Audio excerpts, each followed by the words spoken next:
Ladies and gentlemen, welcome back, and we are now going to take our look at Rifts Mercenaries. In this first video, we're going to talk about what mercenaries are. If you don't know, you probably do. How they're used in the Rifts world, and making your own or having your players join an already established mercenary group. So we're going to get all that right after this. Right after what? Remember, we are now after this. Remember, look in the description below. You can see where you can get all of our merch, all of our donation stuff, all that good stuff. Remember, YouTube and Twitch take so much money right off the top. Try going somewhere else. Really help us out. Even if you don't like it, please push through. It feel like passing a kidney stone, but man, it'll be so much better at the end. Did you put my banner up when I was No? Or did I go naked? Was I naked? You were naked the entire time, yeah. Oh. Sorry. Anyway, let's take a look at the cover. You see the cover that we have the full conversion Borg right here, who's pointing at the wanted poster of himself. It's like, that's me. Now, the reason being is because mercenaries are outside the law.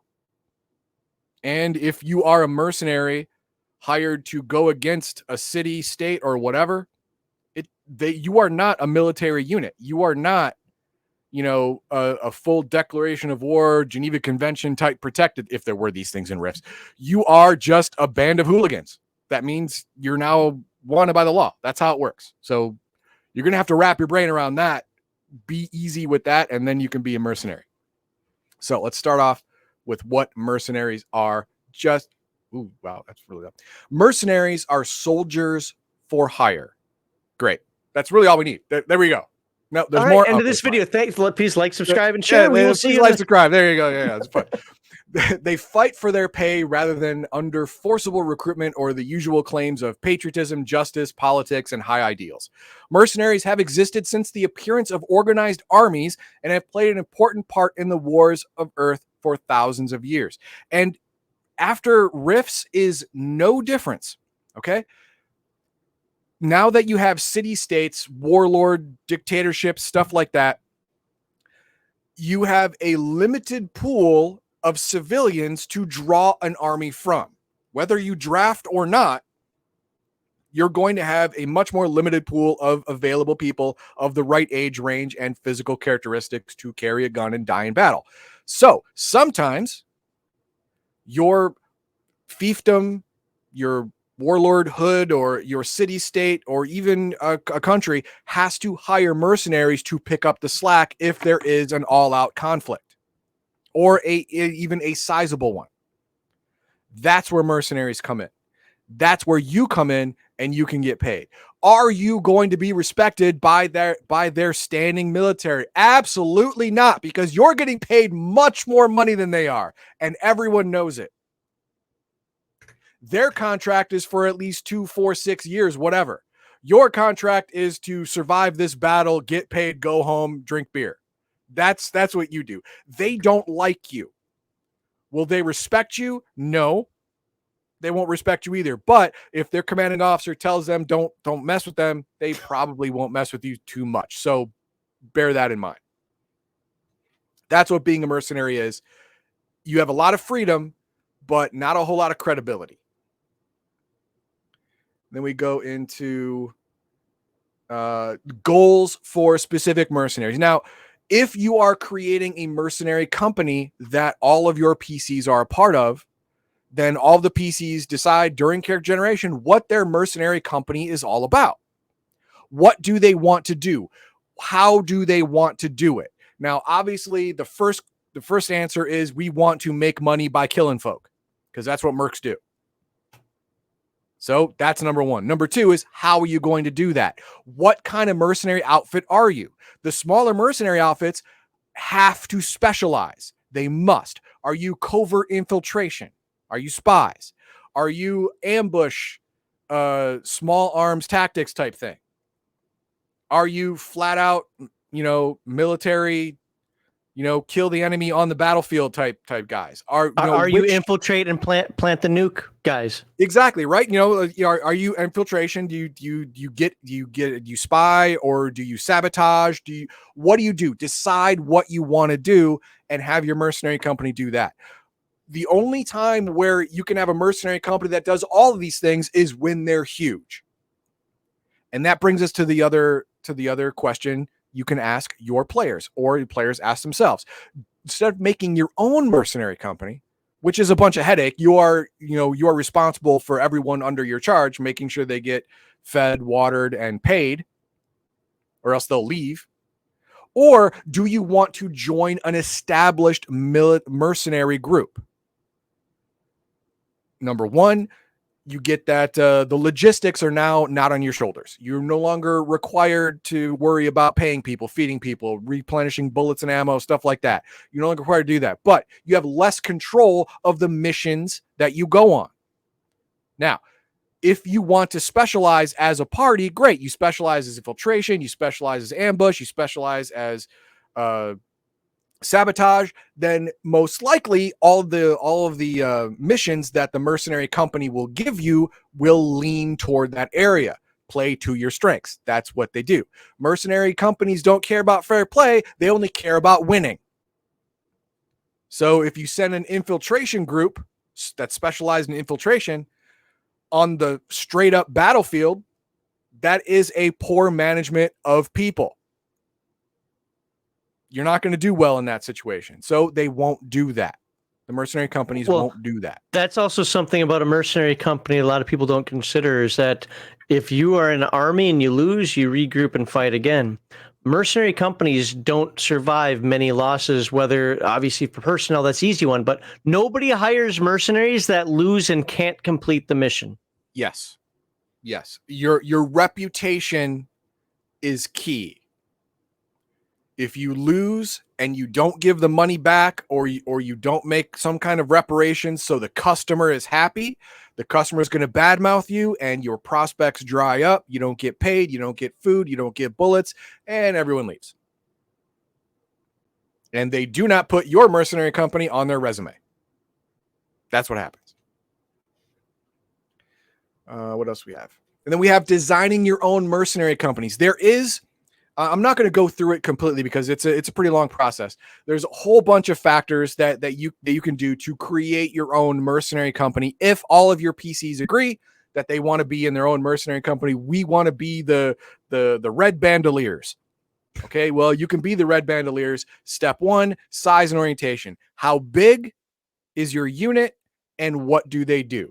You get a certain amount of points. The GM can roll 1d6 to select a type of company. If this is an NPC generation, the GM will just roll. But if the players are doing it, there is a points buy system.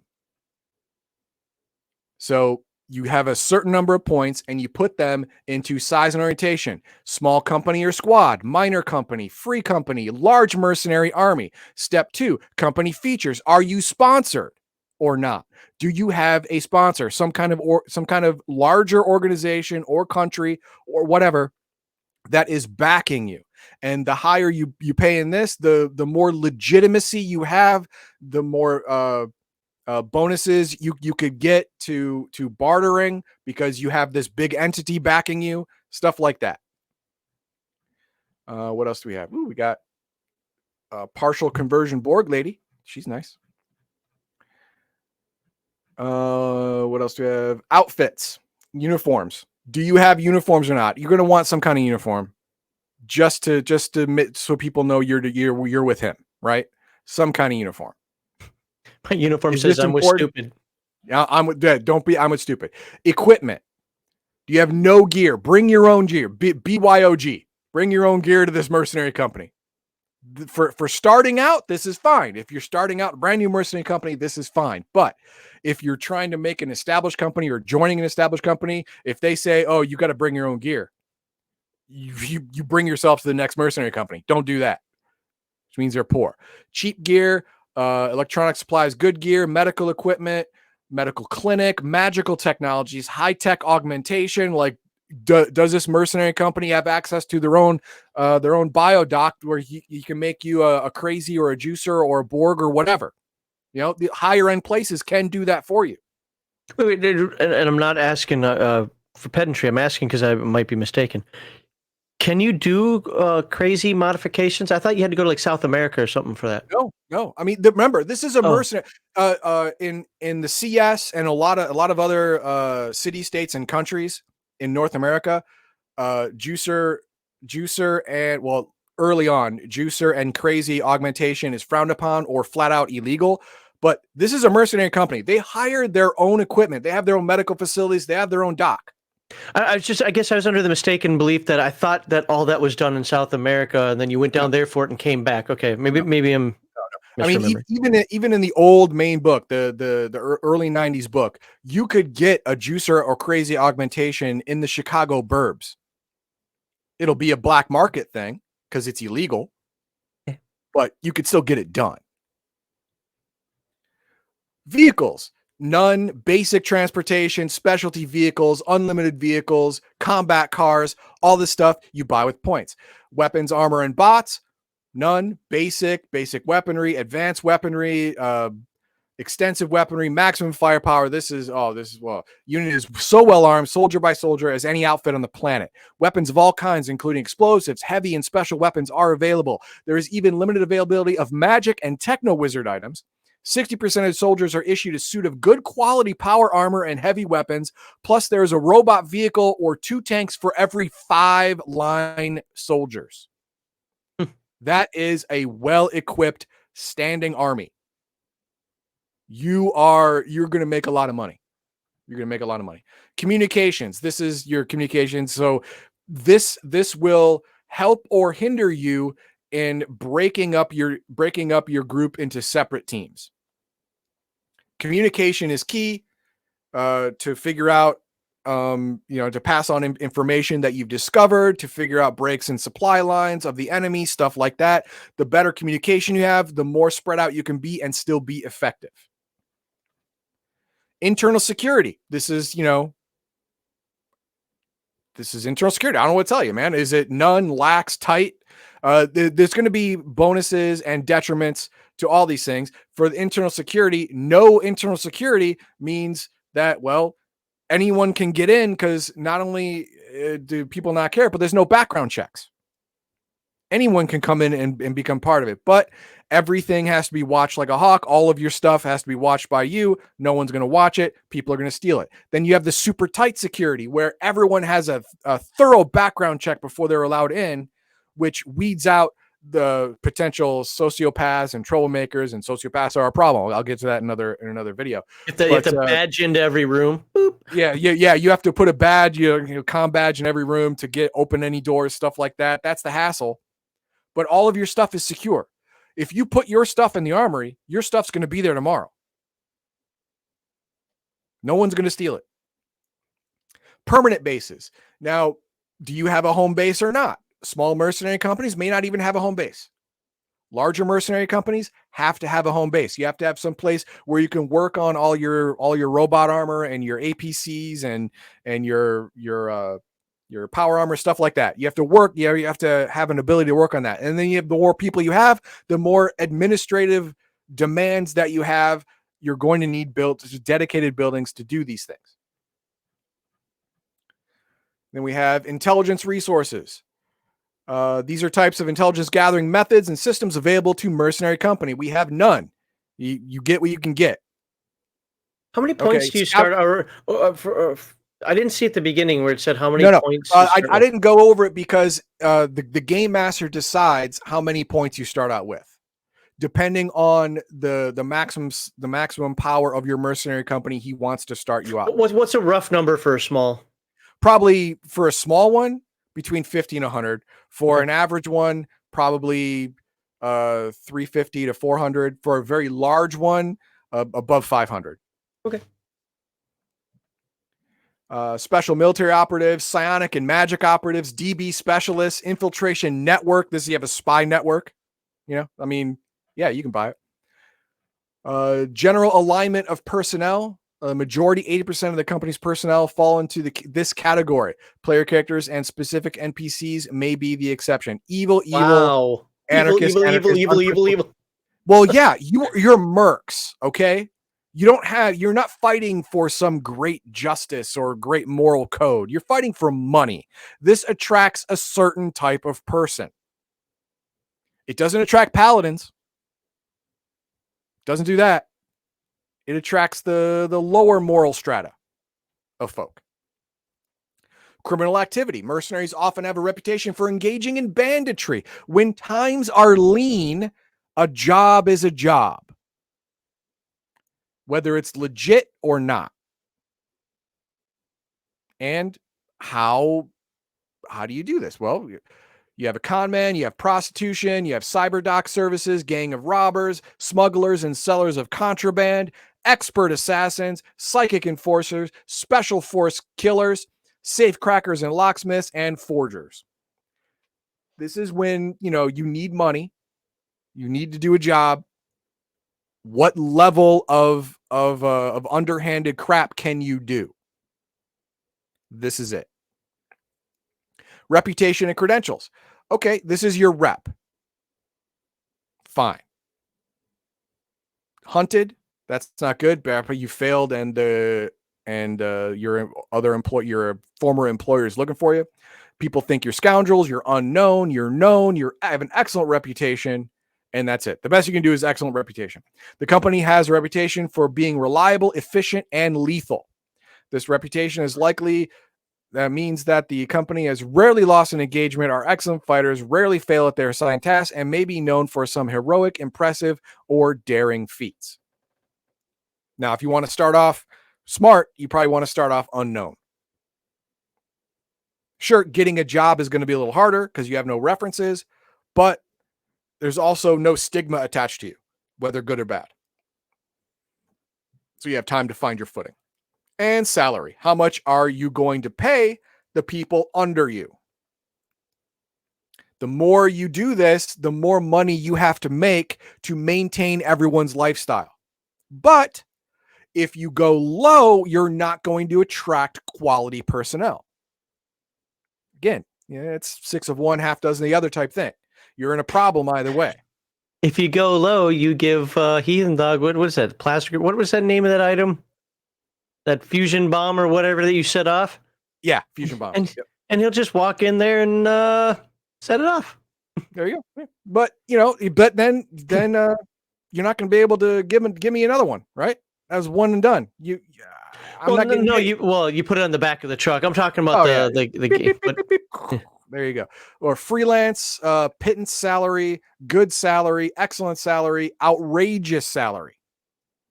This is great. I mean, you're just throwing money at your people. You are going to attract the top quality mercenaries because you're paying a small fortune to throw at their face. That goes to the juicers because they're the ones that are going to die. Exactly right. They are very capable and very in need of money right now. So you're going to attract a lot of juicers. But you must now also take the big jobs. These jobs are hard. They're long, but they pay out the butt. So your day-to-day life is going to be easier. Your month-to-month life is going to be harder. By the way, I pay everybody when they come back from the mission. Well, there are rules for that. And then we have the new mercenary OCCs. Bounty hunter, forger, freelance spy, master assassin, safecracker, smuggler, special forces soldier, super spy, and professional thief. Now, I'm not going to go into all of these because all of these are, reading them, at least 4 of them are a variation of the mercenary OCC or the headhunter OCC from the main book. Okay. A variation of. The ones that are different are going to be your special forces soldier and your super spy. So I'm going to go into those. Ooh, can I be a ninja? You can be a ninja. Have my chi power. Chi powers. Shut up with your chi powers. Okay, special forces soldier. All right. You can take your chi powers and suck it. Here we go. Special Forces soldiers are given special training not available to regular troopers. This is because their missions are more difficult and hazardous than those of normal soldiers. Think of yourself as a commando, Special Forces commando. That's basically it. So what do you get? You have higher requirements than a regular grunt. You need 10, 10, and you need at least average. Anyone can do this. You need at least average strength, physical prowess, and IQ.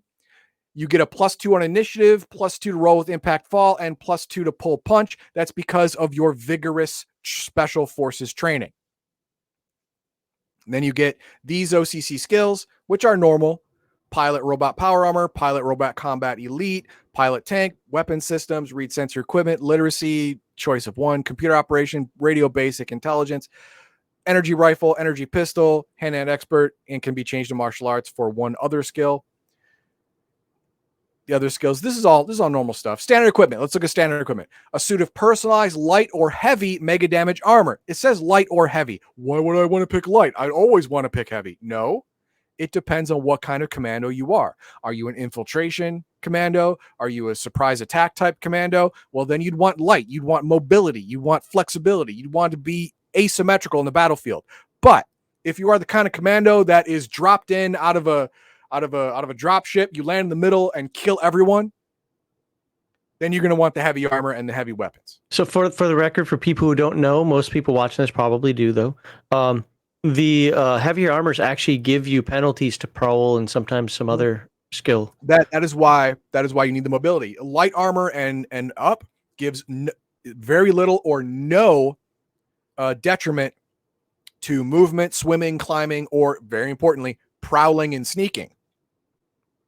But heavy armor gives a very big detriment, up to 20-30%, to prowling and sneaking around and stuff like that, and lots of minuses for swimming and running and all that stuff. So you're sacrificing mobility and stealth for the ability to tank. Well, if you're not playing a tank, you don't care.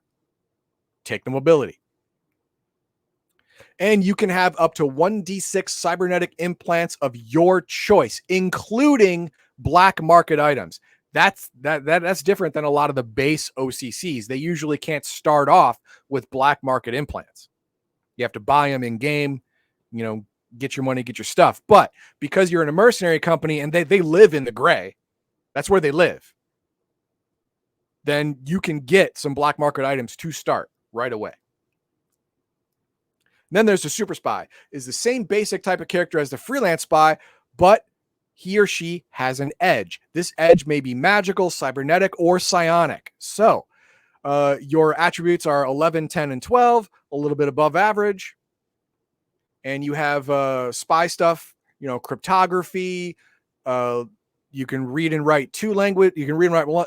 You can read one language and speak two of choice. Intelligence, pick locks, disguise, forgery, prowl, computer operations, energy pistol, and one other choice. But what we have here is where are we at? Select power, special powers. You select one. Magic abilities, psionic abilities, cybernetic and bionics, DB or mutant powers. Here's where it can go off the rails, because the game master can allow you to have Heroes Unlimited powers in Rifts. Game masters, Game masters, come here. Come here for a second. I want you to be very careful with this. All right. Game master. Be very, very careful, because many Heroes Unlimited powers can easily make the normal person in Rifts so overpowered as to be ridiculous. It doesn't even have to be a major power. There are minor powers that make a normal human supernaturally strong with at least 80 MDC naturally. That can easily happen. That's two minor powers. One or the other can give them supernatural strength of at least a 24 or higher, which is crazy, or up to and surpassing 80 MDC, which they can stack with armor. That can easily unbalance your game. So be very careful while doing that. Okay, now we're moving back. So as a psionic, you are a master psionic. That's crazy. Wow. A master psionic with all of these skills is unheard of. That's why I wanted to talk about this, the super spy, because this is unbalanced in the normal game. You have to be prepared for this. What about magic? Is he a freaking leyline walker? No, you're only a minor wizard. Oh, thank goodness. Able to cast spells, but without most of the abilities of a real leyline walker. Select 3 spells each, levels 1 through 3, total of 9. So 3 from 1, 3 from 2, and 3 from 3. Each additional experience level, you'll be able to acquire 1 new spell equal to your own level or less. Additional spells and rituals of any magic can be learned and or purchased anytime, regardless of your experience. The character has leyline walker abilities number 2 and number 3 only. You can only sense and read ley lines. PPE attribute is 1d4 times 10 plus 20. Add 2d6 per level after 1. That's pretty damn good. That's at least equal, maybe a little better than the Mystic. That's really good. Now, what about the cybernetic one? The character has partial bionic reconstruction and 1d6 plus 4 bionic features or cybernetic sensors. That is better than the headhunter in the base game. He can start off as a partial bionic as well, but gets far less bionic features. So be very, very careful when you are looking at these new OCCs for stuff like this. This can unbalance your game real quick. All right, let's move on. Page 32. Here we go. Designing a Merc campaign. Now, this is for the game master. I'm just going to breeze through this. It's not going to be a big thing. But when all of the characters that are playing at your table are mercenaries, they're in the same mercenary company. They have to be. Stop it. We're in competing companies. No, you're not. No, you're not. If you allowed that, you did it wrong. Start over. Flip the table. Start over. You're in the same mercenary company, and you have to keep giving them jobs or duties within the mercenary company. Now, each job, if they are part of a larger mercenary company, then it's easy. You get orders, you get assignments, you go do them. Bully for you. It's great. Awesome. But if you let them make their own mercenary companies and they are in charge of getting work contracts and dueling out missions to other groups and people underneath them, you have to make sure that it doesn't become some kind of sim game, some kind of, business tycoon type game. You have to be able to challenge them, make them go out on missions on their own, stuff like that. If you let their company start off too big, then they're just going to be administrators. And that's not going to be fun for anybody. So this whole section talks about even if how to handle adventures, missions, campaigns, stuff like that, even if they're part or running a large mercenary company. I don't know about Rifts, but I've been in a couple of BattleTech long-term campaigns where we were mercenaries, and I actually found it fun. Not turning it into a complete spreadsheet simulator, but the simple version of it is I actually found it fun to have to deal with, like, how much did we waste today in ammo? And for the refit repair, I don't want to do that every 5 seconds, and I don't want to deal with it all the time. No. But you've got a mission this time. Hey, we're low on supplies. The idea is to get supplies, not to use supplies.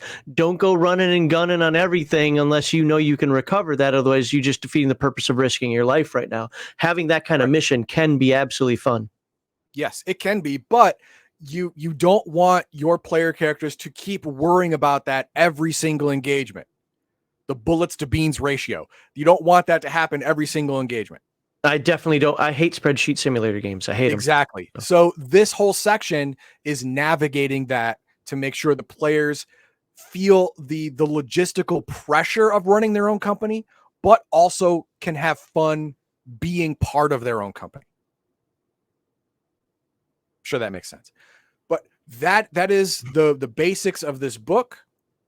And in the next 2 videos, we are going to go over NPC mercenary companies. I'm going to give you 3 examples of the 4 or 5 that are in this book.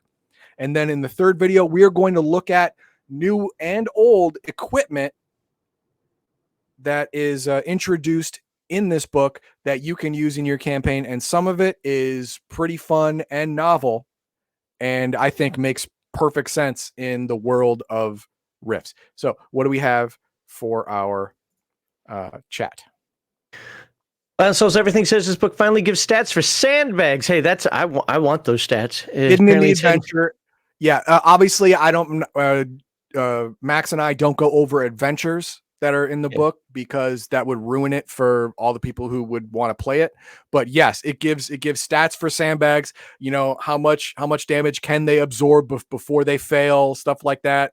You know, and that's good. That's fun. I like that. Michael Math, we got a few from him. Says credit where credit is due. Spy OCC and Auto GRCC are one of his favorites to play. Okay, now I am a big proponent of you either are an OCC or an RCC and not both.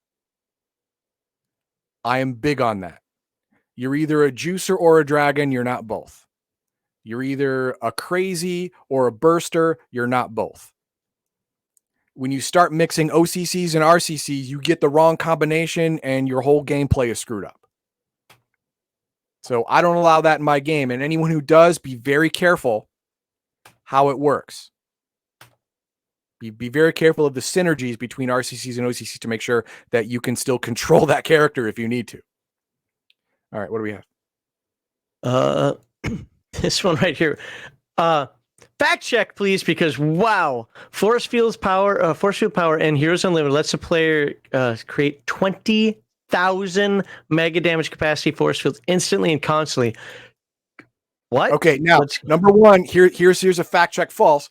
Heroes Unlimited is an SDC game, so there is no MDC. But 20,000 SDC is doable. Not easy. You're going to have to be a genius, OCC, either electrical or mechanical genius, to create this, because they don't have them. They don't have these you can buy. You can't buy these from Walmart. Doesn't work. Even governments don't have these. 20,000 SDC. You'd have to make a whole bunch of rolls, a whole bunch of stuff, have a whole bunch of resources, a power source that defies the gods themselves. And yes, you can get 20,000 SDC. It is possible. Would I allow it? But the superpower of force fields, I don't know how the conversion books work. So I mean, would it allow somebody to get 20,000 MDC? No, it would not. Definitely would not. Conversion book says force fields convert 1-to-1 from SDC to MDC. That was later on that was errated out. It was errated to the same thing, 100-to-1. Same thing as SDC and MDC. That's how force fields are supposed to be treated. If it's 20,000 SDC, take away 2 zeros, it's 200 MDC force field, which is still really good. It's still a good force field. But the force field that once could protect effectively an entire building now only effectively protects a single person or power armor. Okay. That's what it turns into. I wasn't trying to belabor the point. I was just curious, like, wow, I mean, is the conversion book that broken? Or, like, because you were warning people, like, hey, be careful. If you let people come in with powers, they can break stuff. And I just wonder if this is an example of how that can be done. Now, there's a back and forth, and I'm going to say this publicly out loud right now. Hopefully you guys have calmed down on that discussion. I get it. But I am actually going to disagree with this comment here, and I'll see if Heathen Dog, what he says after I make my point here. So, Michael Math, so what he's talking about, special forces aren't pilots and so forth. Rifts doesn't go to the Army and say, hey, what do you train your folks in? Doesn't go to the Air Force and say, hey, what are PJs and CCT trained in doing? What it does, it looks at movies like Rambo. Mm-hmm. What could Rambo do? He could fly a Soviet helicopter. Yeah, yes. How do you do that? Rambo was a ground pounder. He was an infiltration murder specialist. That's what he did. There is no way he was trained to fly a helicopter, let alone a Soviet military helicopter. Yeah, right. There is no way he was trained on APCs and tanks. No way. And yet here we are. Well, Now, I would argue that you could be trained to pilot vehicles, and then you get your ranger certification, then you get your green beret. yeah, So yeah, so yes, fair. you could have had that in your background. I was just the point, and chat got kind of heated on this, is the fact that what I think that people are missing out on is that Palladium isn't reality. Palladium is a cinematic It's a game. So cinematic fight. look at their Yeah. movies and books. Yes. Think of movies, TV shows, and novels. Well, fantasy novels, right? And how do fights happen there? They're showy, they're spectacular, they're engaging, they're fun. That's what you're looking for. You're not looking for, being all correct all the time. But having pilot robot power armor, or a giant robot pilot, I could kind of see that for a commando. I could kind of see that. But a tank, You can make an excuse for anything. yeah, Like I yeah, said, yeah. You can find reasons. Yeah, Yeah, you you can started find off reasons. as a tank driver and then got your certification. You decide I'm going to ranger school. Yeah, Whatever. you Or can find I'm reasons. going to Whatever. cross train into cavalry scout. Okay, I don't guess that's not special forces, but they may as well be. They die. They die fast enough. Quick, fast, And and hurry. Chimerian says administration is not bad. Yes, that's correct. If all of your players want to just play the administration of their mercenary group, great. They're having fun. As long as you as the game master is also having fun with that, then do it. There's absolutely nothing wrong with that. But I think you will agree most people don't want to sit behind a virtual desk for 6 to 8 hours a day role playing Director Simmons. Like no one wants that. Right? They want to be in the action as well. They want to shoot and get shot at. That's why they're playing Rifts. So, yeah, balance is key. I'm not saying the administration part is bad, it's necessary. It's part of playing your character as the head of a mercenary group. But you have to have the balance to make it fun for everybody. For the folks in chat talking about what like the Army and so forth does, remember we're airmen here. I can tell you how the Air Force trained us. Well, trained me because I don't think he ever had to do it, bastard. Well, I was trained in combat communications. Oh, okay. Did you have to go to any of the exercises? Because I don't remember you ever going on an exercise. Well, no, I would have if I was in a combat communications. Gotcha. Okay. Because remember, I had to go every 3 years to Phoenix Yeah, Readiness out of every Fort 3 Dix years. and go play with the freaking. But no, I'm not trying to get specific about the Army. I don't care if the Army trains somebody in vehicle driving or not in vehicle driving. You guys from the Army and Marines can figure all that out. I'm just saying that for the terms of Palladium, look at the movies, not at the world. That's because. That's what they're trying to get, that cinematic. What would be cool? I mean, I think Kevin's words are, this would be cool. Let's do it. Yeah, there you go. So yeah. All right. So let's put up the like, subscribe, share, and you already said what you're doing in the next one, which is going to be mercenary groups, right? Yep, and we're gonna look at 3 mercenary companies, so you can get an idea of how they're built, how their whole background, and all of the awesome role playing stuff you can get from one, let alone all 6 or whatever there are in this thing.